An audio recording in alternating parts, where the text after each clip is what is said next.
ganhando ali mais repercussão, mais destaque. Vamos ver, a CPI dos gastos da pandemia aguarda uma série de retornos de requerimentos, a gente já abordou alguns deles aqui, a CPI já pediu acesso a inquéritos abertos pelo Ministério Público Estadual, Ministério Público Federal, pelas polícias civil e federal, que tenham relação aí com possíveis irregularidades cometidas. Redação 98. Olá, boa tarde. Voltamos com notícias aqui direto da redação. O Departamento de Edificações e Estradas de Rodagem de Minas Gerais, o DER, tem um novo diretor-geral. Foi nomeado para o cargo o engenheiro Robson Carlindo Santana Paz e Loures. Ele foi apresentado hoje pelo governador Romeu Zema e o secretário de Infraestrutura e Mobilidade, Fernando Marcato. Robson é engenheiro civil formado pela Universidade do Estado de Minas Gerais, a UENG, tem 42 anos e é natural de Ponte Nova, na Zona da Mata. Possui pós-graduação em gestão pública e especialização em avaliações, perícias e auditoria. Loures atuou como superintendente regional do Departamento Nacional de Infraestrutura de Transporte, o DENIT, em várias regiões do país e possui experiência na área de infraestrutura e rodovias. Quer saber mais notícias? Acesse 98live.com.br. Eu sou João Henrique do Vale e volto com vocês a qualquer momento com mais informações. Um grande abraço. Redação 98.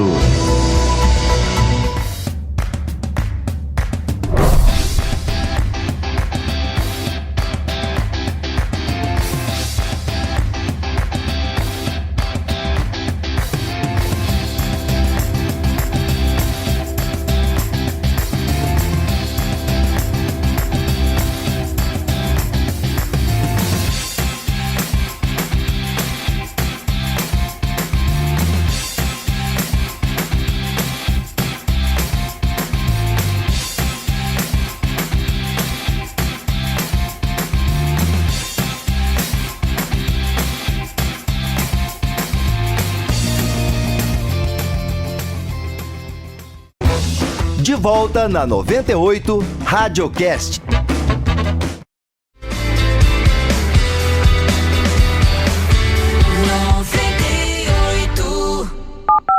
De volta na 98 Radiocast. De volta, Radiocast 98, um oferecimento Claro. Compre sem sair de casa. Envie o WhatsApp para Claro do Pátio Savassi, 982 22 1499. Claro, você merece o novo.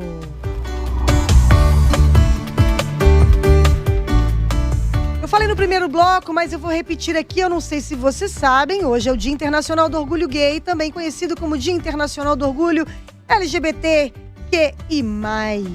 A data tem como principal objetivo a conscientização de todos sobre a importância do combate à homofobia para a construção de uma sociedade livre de preconceitos e igualitária, independente do gênero sexual.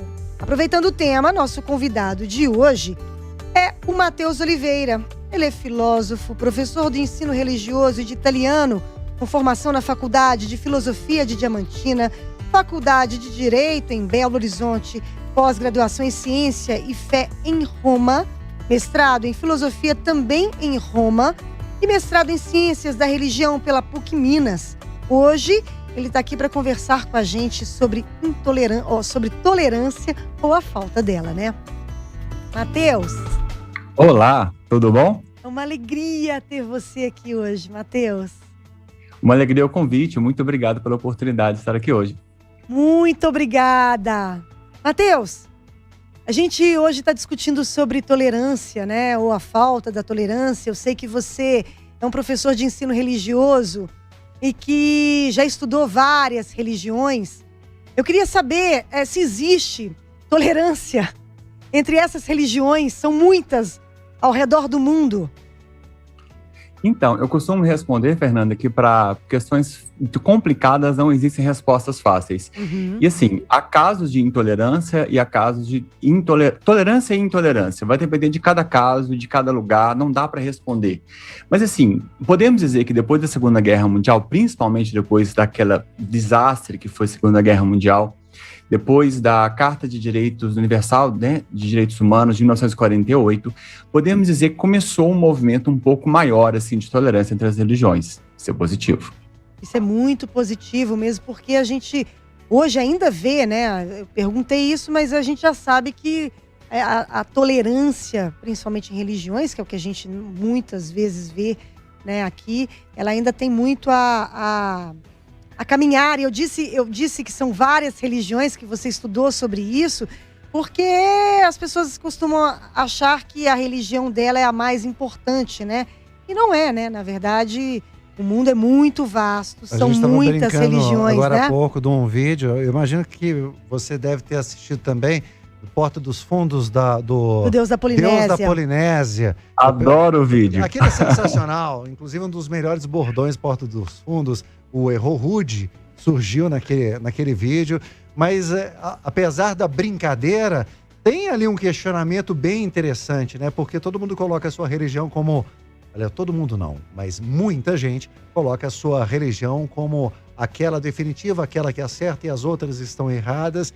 E o vídeo, ele brinca com a possibilidade do e se quem estivesse certo diante de todas essas religiões fosse a tribo da Polinésia, que basicamente não tem uma abrangência mundial. Bruno, é exatamente isso. E no fundo, as religiões levam à intolerância às vezes porque se parte do conceito de que eu tenho a verdade. Bem, se eu tenho a verdade, então, por consequência, o outro que não me acompanha está errado. Então, por que eu vou aceitar o erro? Por que eu vou aceitar aquele que é falso? O problema é que em matéria de fé não dá para ter certeza, não certeza racional. A certeza da fé, ela é de um outro tipo. Ela é uma coisa um pouco mais emocional. Não é racional, não é lógica. Aí não dá para defender que a nossa verdade é a única, né? Mas e quando a coisa se funde, Matheus? Eu tô falando isso, a gente estava aqui conversando, a gente lançou a pergunta para você, o que você não tolera? E aí algumas pessoas, obviamente, a gente está falando isso em função da data, do Dia do Orgulho LGBT, e algumas pessoas pontuaram, usaram a Bíblia para poder dizer que, no caso, o movimento LGBT estaria errado, que estariam forçando a barra, um discurso até, de certa forma, já conhecido, e utilizando o instrumento da religião para corroborar essa tese. E aí? Sim. Então, Bruno, o que acontece é que muitas pessoas confundem a própria necessidade com um julgamento moralizador. Então, assim, eu tenho uma necessidade, eu tenho uma exigência, e eu transformo a minha necessidade em exigência para o outro. A minha necessidade, ela é minha, ela não é do outro.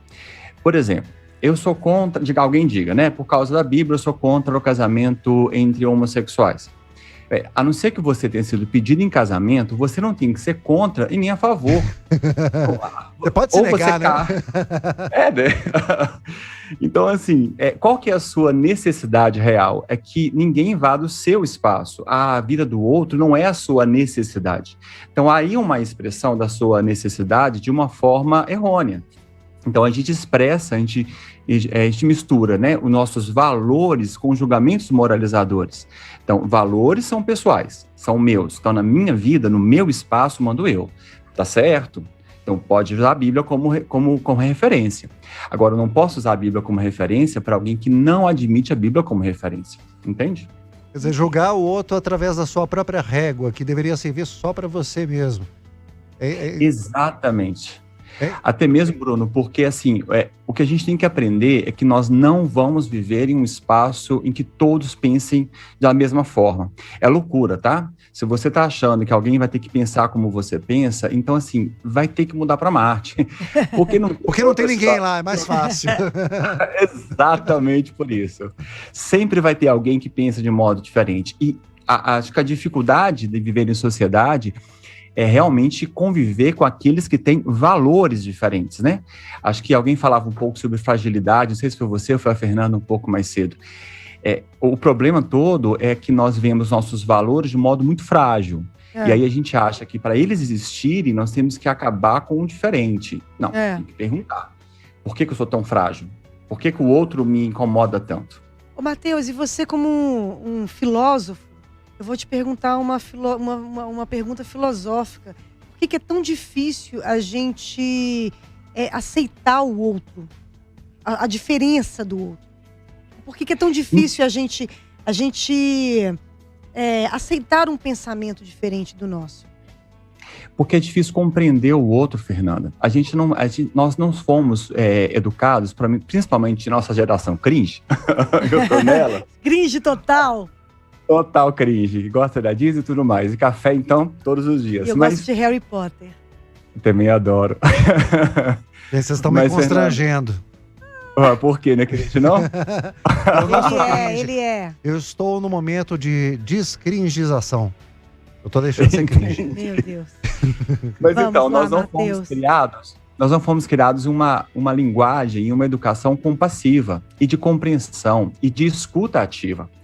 Existe uma diferença muito grande entre escutar como ato passivo e escutar ativamente, entender quem é o outro, se colocar no lugar do outro, né? Tem um velho ditado que é calçar os sapatos do outro.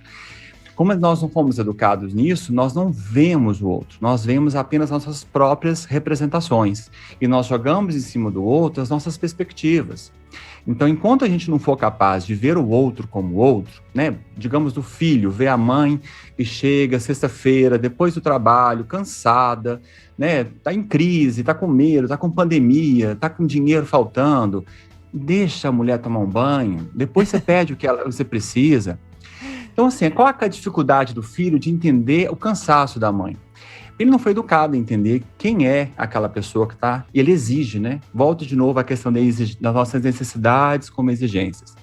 Então, eu acho que a dificuldade é de compreender o outro. Quando nós compreendemos que todo mundo, no final, todo mundo está querendo pagar boleto, todo mundo está querendo ir para o parque, todo mundo está querendo tomar sorvete, casar e ser feliz. Quando a gente entender que todo mundo está querendo a mesma coisa, mas de modos e caminhos diferentes, aí a tolerância vai ser possível. Mas até lá, impossível. Até lá a gente vai fazer programas como esse, Matheus, para tentar explicar para as pessoas, ou nós mesmos, né, entendermos como a gente chega a esse ponto de tolerância, de tolerar e escutar o outro, assim, né? Particularmente falando, essa conversa é boa pra gente mesmo, claro, ser humano. sempre. Eu queria colocar a frase de um grande pensador aqui: aceitar e respeitar o diferente não é concordar ou aprovar com a sua prática. Quem diz isso é o sábio Bauxita. Nosso parceiro aqui mandou a mensagem. Tá certinho, Baú. Ótimo. Tá certo, Bauxita. Um beijo pra você, meu querido. Ô, Matheus. Tem que apresentar de uma outra coisa. Uma frase de uma música do Milton Nascimento que fala assim: qualquer forma de amor é uma forma aceitável, né? Qualquer forma de amor vale a pena. É verdade. Agora, dentro desse todo o seu estudo sobre religiões plurais, a gente vive, obviamente, num país essencialmente cristão. Uhum. A religião predominante, dentre as religiões, é o segmento que predomina, inclusive, é uma das coisas que eu acho muito, muito curiosas, que é um dos mandamentos, que é amar o próximo, parece que tem entrelinhas, desde que ele pense igual a você. Exatamente. Não sei se tem, acho que não. Mas eu queria perguntar, dentre as religiões, qual, digamos assim, trata melhor ou conseguiu historicamente tratar melhor essas diferenças que você viu, obviamente, entre as pessoas, seja de orientação sexual, seja até da questão religiosa, também da questão étnica, de gênero. Existem algumas religiões que são mais maleáveis, que conseguem lidar melhor com isso? Não tem não, Bruno. Na verdade, eu acho que todas são mais ou menos ali na mesma faixa. É mesmo, Matheus? O que eu costumo dizer, Fernanda, é que, na verdade, o problema não está nas religiões, está na instrumentalização das religiões. Vou pegar um caso aqui, que aqui no Brasil é visto como muito agressivo, muito difícil, por exemplo, a igreja muçulmana. Uhum. Toda a sutra do Alcorão começa falando de Alá é misericordioso. Olha que bonito. É bonito. Alá é bondoso. Então, peraí, será que o problema está na religião ou nos fiéis que instrumentalizaram a religião? Vamos pegar, por exemplo, agora, vocês falaram sobre o cristianismo, né? Foi levado aqui a baile o cristianismo. Será que o problema está na mensagem que Jesus Cristo passou? Hoje, por exemplo, estão falando aí, né, da questão dos homossexuais e tal, de Jesus Cristo que nunca, em nenhuma passagem, falou sobre sexualidade? Ou será que está nas pessoas que querem usar da religião, volto de novo à questão das necessidades, para para moldar a religião para que ela vire um instrumento para atender às próprias necessidades. As religiões em si, elas são muito boas, elas são muito bacanas. Quando a gente vê de perto a mensagem delas, são mensagens assim, de salvação. O que é religião? Religião é método de salvação para encontrar paz, para encontrar felicidade. E felicidade é tolerante, felicidade é bacana. Vocês entendem? Muito, muito. E é muito bacana você pensar, você falar essa história de que as religiões são boas, porque a gente está no momento, quer dizer, a vida inteira, né? O ser humano quis julgar uma religião ou outra, ela sendo ruim ou boa. E na verdade, guerras foram travadas por causa disso, né? Função disso. Ainda são. E é muito bacana te ouvir e falar que não, as religiões são boas, né? É uma piada, né? Que é péssima, mas ao mesmo tempo é maravilhosa, né? E Jesus Cristo é maravilhoso. O problema é o fã-clube, né?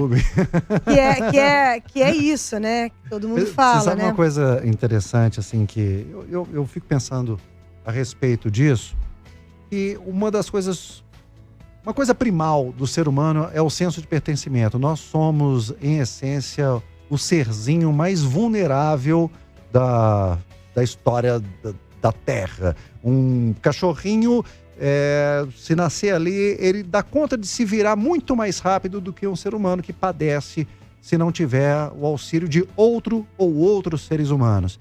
Então, a sensação do pertencimento, de estar em um grupo, é fundamental.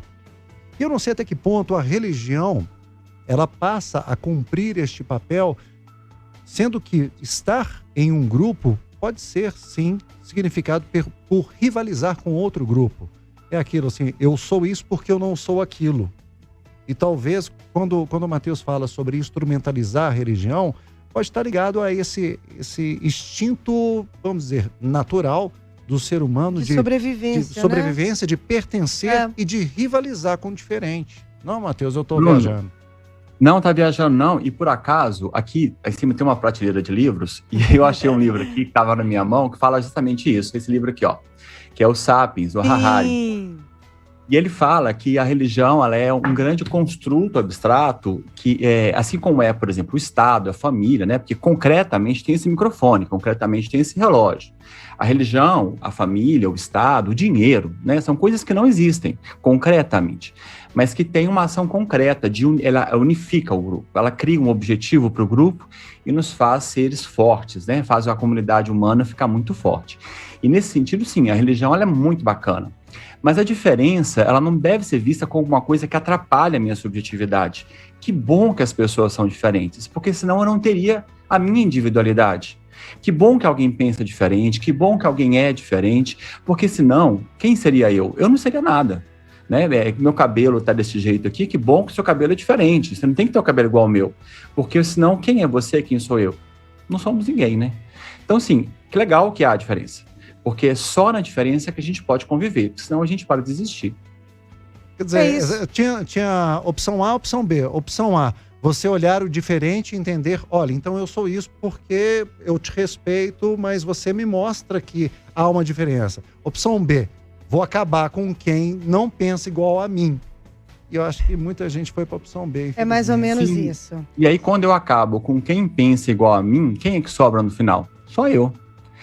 E aí, quando resta somente eu, a rede toda de ajuda, que é a sociedade, ela também rui, né?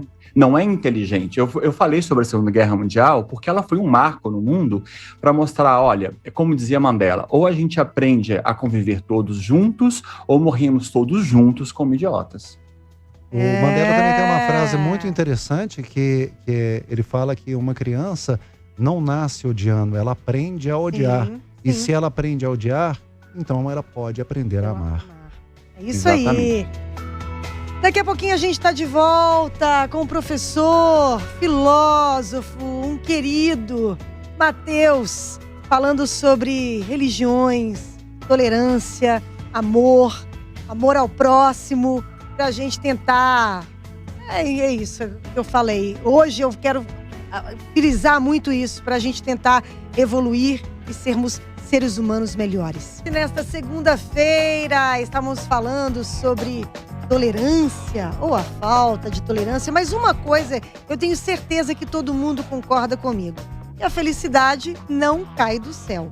Ela vem em forma de pizza a partir das 5 da tarde. É só pedir sua pizza pelo iFood, borda crocante, massa levinha, recheio na medida certa, feita só com ingredientes selecionados. Gostosa, saborosa, perfeita. A melhor pedida para alegrar o seu dia definitivamente. Custa a partir de R$ 29,90, um preço tão irresistível quanto ela. Peça sua pizza pelo iFood. Sua pizza, o melhor pedaço do seu dia.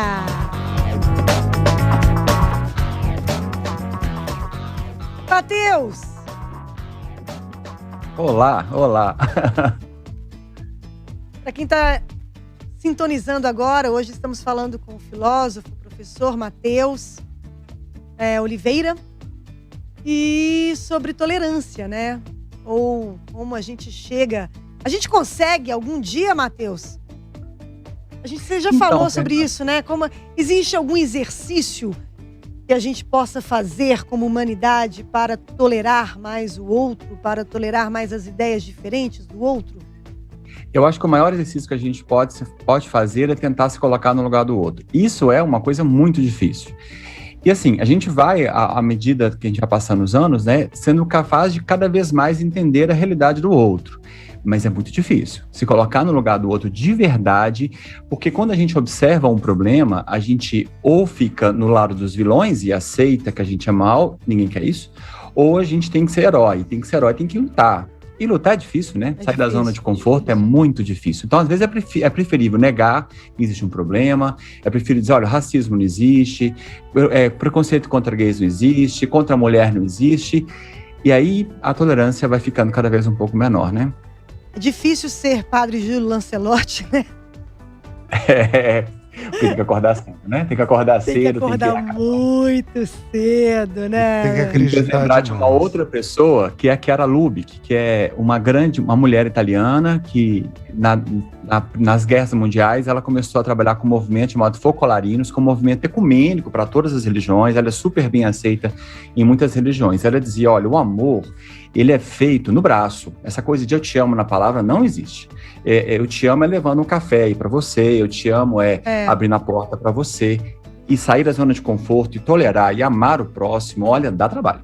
Amor e ação, né? Dá trabalho, Ô, Matheus, a gente estava conversando mais cedo e já que a gente está, né, falando sobre esse tema, no dia do orgulho LGBTQI+, você estava me contando uma polêmica, né, já que a gente está misturando religião aí também, entre o Papa, entre a Igreja Católica, o representante da Igreja Católica e aquela polêmica que deu sobre a Hungria, né? Conta aí pra gente em que pé que tá isso, pra quem não tá, né, pra quem não sabe dessa história. Então, vamos pra gente entender um pouco o ato que aconteceu agora há pouco tempo. São duas cartas, né? Ele mandou uma carta diplomática para a Itália e outra para os Estados Unidos.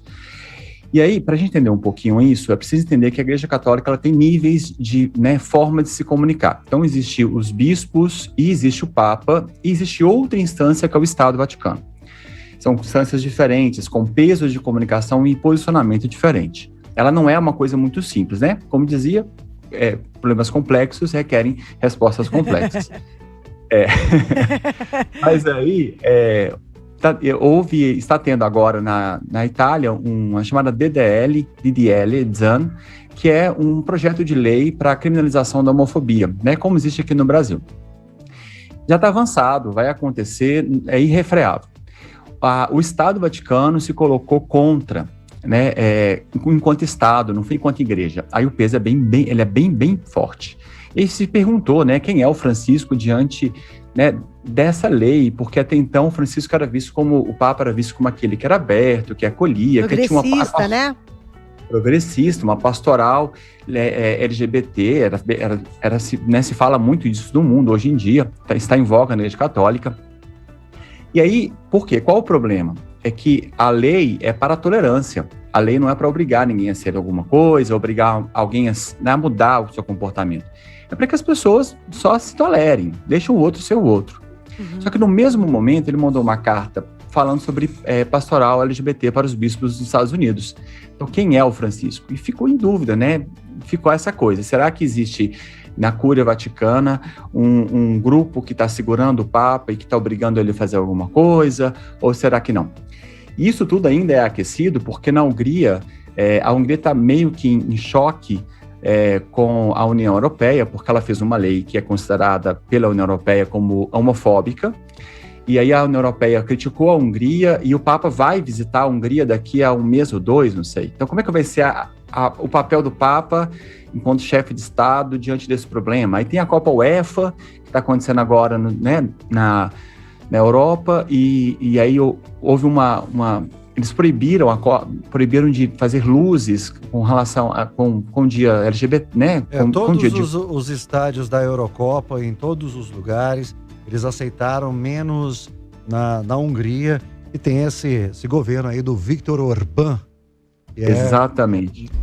Um posicionamento de extrema-direita. Essa é a questão que está hoje na Europa, que talvez a gente não saiba aqui muito no Brasil, mas é a questão com relação à tolerância na Europa, que está assim, pegando fogo e que vamos a ver o que vai acontecer. O próximo passo vai ser essa visita do Papa à Hungria, né? Nesse contexto todo, né? Estados Unidos, Itália, Hungria, União Europeia e a Copa. Vamos ver o que vai acontecer. O interessante que eu acho é que os conceitos, e muito do que eu vi aqui e passando para vocês, misturam a questão social, até política, com a religião para chegar a determinados conceitos. Essa mistura que está cada vez mais simbiótica entre religião e política, ela é nociva, ela acontece de que maneira, Matheus? E ela é nociva até qual ponto? Essa mistura da política com religião. Ela dá certo? Na história do mundo, Matheus, ela dá certo? Ela deu certo misturar política com religião? Não, e ela é nociva do momento zero até o infinito. Não existe nenhum momento em que religião e política deem certo juntas. Eu costumo dizer o seguinte, religião é linda, política também é bonita, gente. A gente tem que aprender a claro. Política, tá? Política é importante, o diálogo político é importante, a construção social. As duas são lindas, mas quando misturadas não dá certo. É tipo pegar sorvete com feijoada. Sorvete é legal, feijoada também, mas não mistura no mesmo prato, não vai dar certo. Come um, depois você come o outro, se alimenta de um e se alimenta depois de outro. Porque são instâncias que não têm o mesmo método de ação, que não partem das mesmas premissas e que não têm as verdades construídas sobre as mesmas bases. E aí você mistura um frio com quente, e aí não dá certo, dá choque. Na história da humanidade, para te responder, Fernanda, não houve nenhum fato, nenhum relato de que isso tenha dado certo. E aqui, já que, como bem lembrou o Bruno, a gente está num país de maioria católica cristã, né, etc., e evangélica, etc., eu vou lembrar de uma passagem da Bíblia em que Jesus Cristo é perguntado por Pôncio Pilatos, e Pôncio Pilatos fala que, vem cá, tu tá querendo você pegar meu lugar? No frigir dos ovos a coisa era essa. Aí Jesus fala assim, né, tipo um grande hippie, não, deixa disso, olha, meu lugar mesmo é lá, ó, é o reino dos céus, é o Pai. Aí ele fala, não, mas falaram que você estava querendo ser rei. Aí Jesus fala, não, olha, dai a César o que é de César e a Deus o que é de Deus. Interessante, né? Muito. Então, assim, religião política, veja que ele não critica a política, ele não entra na seara da política, mas ele diz, olha, meu objetivo é outro. Religião é salvação. E salvação é como chegar ao céu, não é como construir a terra aqui agora. Entende isso? Entendo. Quem vai construir a política, né? A política no sentido amplo da palavra, né, Matheus? Do que é ser realmente, o que é realmente fazer política, né? Caramba, a política é bonito demais, Fernanda. É basicamente você estar apto a tentar encontrar o meio termo para o bem comum. A organização da sociedade. Termo que é legal, assim, a política é a arte do que dá para fazer. Mas é porque você precisa conciliar posições legítimas, muitas vezes uma de encontro à outra, para encontrar um equilíbrio que seja, no mínimo, razoável para todo mundo. E é difícil pra caramba e super nobre, cara. E Bruno, vê como, olha, a partir do que você falou, veja como é impossível misturar religião e política. Se política é a arte do que dá para fazer, a religião é a arte do impossível. Porque ela vai para além do mundo material, ela vai para o transcendente. Então, como é que você mistura o que dá para fazer com o impossível? Né? São coisas que chocam. Né? Como dizia o Papa João Paulo II, fé e razão são duas asas. Né? A gente precisa das duas coisas, elas são muito bacanas. Mas se uma asa toma o papel da outra, a gente não vai para frente. A gente roda. Talvez esse termo tenha que ficar mais claro para as pessoas, né? O que é fé? E em qual pote ela é imprescindível? E onde é que reside a razão? Para tentar não misturar tudo nesse mesmo balaio e chegar a conclusões estapafúrdias sobre o mundo, através de concepções que são errôneas, sobre o que não deve ser, o que e por aí vai. Mas eu acho que sempre vem o medo, né, Matheus? Eu acho que o medo, ele, desde que o mundo é mundo, ele faz com que as pessoas... O medo é uma força muito poderosa. Talvez elas não queiram evoluir, né? Por causa de medo. Fernanda. E a gente tem que tomar cuidado para a gente não construir os alicerces da nossa vida sobre o medo. Porque quando a gente constrói sobre o medo ele é inconstante, ele não é um bom fundamento. O medo não é um bom conselheiro. Então, quando a gente constrói sobre o medo, a gente se torna paranoico, nós nos tornamos assustados, e é como uma cobra, né? Uma cobra acuada ataca. Quando a gente tem medo, a gente guerreia, e a gente entra em guerra. E a guerra, ela perde eu e perde o outro, né? Sempre. Só tem uma coisa pior e mais destrutiva do que uma pessoa com medo. São várias pessoas juntas com o mesmo medo. Aí elas viram massa de manobra e vão fazer loucuras. Sendo regidas por o que quer que seja. Loucuras. Exatamente. Matheus, a gente está caminhando para o final. Eu queria então que você reforçasse aí para os nossos ouvintes, para quem está nos ouvindo, né? Sobre é possível ser tolerante, né? Nesse sentido, né? De você fazer o exercício de tentar ouvir e enxergar o outro, e que a sua vida, ela não é igual a outra, e tá tudo certo, né? Tá tudo certo, Fernanda. E aí eu vou convidar todo mundo a pensar um pouco mais sobre a inteligência emocional, porque o intolerante, ele é alguém que é muito frágil. Ele é alguém que está com muito medo, ele é alguém que não sabe expressar os próprios valores. E isso denota uma baixa inteligência emocional, uma baixa capacidade de lidar com as próprias emoções e necessidades. Então, no momento que a gente se conheceu um pouco mais, eu conheci a nossa própria realidade e reforçar o nosso eu, o nosso ego, a gente vai entender que para a gente se reforçar, a gente não tem que destruir o outro. A nossa energia para a sobrevivência, ela não se encontra na destruição do outro, ela se encontra no reforçamento do nosso próprio eu. No momento que a gente reforça nós mesmos, não importa quem é o outro, né? Não importa se o meu vizinho tem um sofá amarelo, na minha casa eu posso ter um sofá azul. Não importa se o meu vizinho escuta rock, na minha casa eu escuto MPB. Então, assim, enfim, quando eu pensar um pouco mais em cuidar de mim mesmo, em me acolher, em me amar, o outro, ele se torna irrelevante, né, para o meu próprio eu. Porque o que importa é que a gente seja saudável, né, que a gente se ame, a gente vive em paz, né. É isso aí, mente sã, corpo são. Não é isso? Isso aí. Matheus, querido, muito obrigada, uma semana linda para você. E obrigada pela generosidade de ter batido esse papo com a gente aqui, um papo muito, muito importante, principalmente nesse dia de hoje. Isso aí, Fernanda. E Bruno, muito obrigado pelo convite, viu? Foi muito bacana. Um beijo, querido. Até mais. Tchau, tchau. É isso aí, Fernandinha. Sejamos mais tolerantes, mais amorosos e tá tudo certo. Gente, não vamos entrar em pilha. Não vai entrar na pilha dos outros, não. Para com isso. Entra não. Isso é feio. Isso. Ser intolerante é ser cringe. Já acabei. Ninguém quer ser cringe. Aliás, Cringe é você fazer aquelas dietas malucas, muito doidas. Cringe é você não respeitar o corpo do outro, da forma como ele é. A gente vai falar sobre isso amanhã com o nosso convidado. É um convidado muito, muito, muito legal. Tem aí? Tem aqui. Nosso convidado de amanhã. Pode mandar, Marcelão. Pessoal da RádioCast, tudo bem? Quem está falando é o Ricardo, nutricionista. E eu estou aqui a convite da RádioCast para a gente conversar um pouquinho amanhã às 15 horas sobre pautas relacionadas à alimentação, a corpo, como a gente consegue ficar em paz. Então eu conto com a presença de vocês. Eu achei um meme esses dias tão engraçado. É um camarada nitidamente acima do peso, ele abrindo uma geladeira e a geladeira toda vazia. Aí a reflexão do dia: às vezes aquilo que você procura já está dentro de você.